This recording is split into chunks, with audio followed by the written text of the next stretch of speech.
Good day mga kasakto. Nandito ulit ako si Sir Eric ng Trade Driving School. Kumusta po kayong lahat? Meron po akong ngayong isang challenge doon sa aking student, si Sir Alvin Osiga ng QC. Ito po ay egg challenge sa pataas po. Ayan, pakita ko po sa inyo na uphill po yung daan. Okay? Kailangan po hindi mauurungan ni Sir itong egg na to. Ayan, lalapit ko. Ayan, okay, yan. Konti lang po yung layo niya sa gulong, okay? Kailangan po hindi siya umurong para maging success yung egg challenge niya, okay? Madalas ko po talaga itong ginagawa sa akin pagtuturo, para maging challenge po sa pagka-clutch nila, okay? Para makalis sa uphill, okay? Ngayon po, umpisa na po natin yung video or yung challenge na gagawin ni Sir, okay? Tingnan nyo po okay? Ito po ay sa 3D Driving School, okay? Dito po sa Cubao, Quezon City. Ako po si Sir Eric,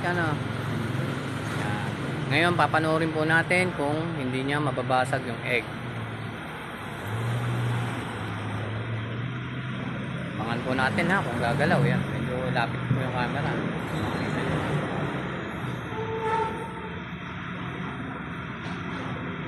Habang iniintay po natin makalis si Sir, ay shoutout sa mga kasama ko dito sa 3D Driving School.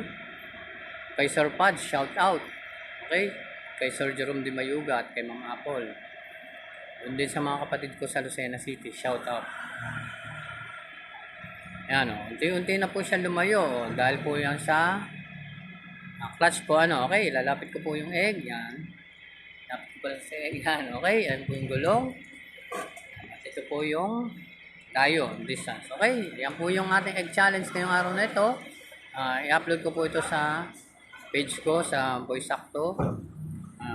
Panoorin niyo po ito at pakishare na rin po yung mga video ko. Pati sa YouTube channel, Boy Sakto, at sa TikTok account. Maraming salamat po. God bless po sa inyong lahat.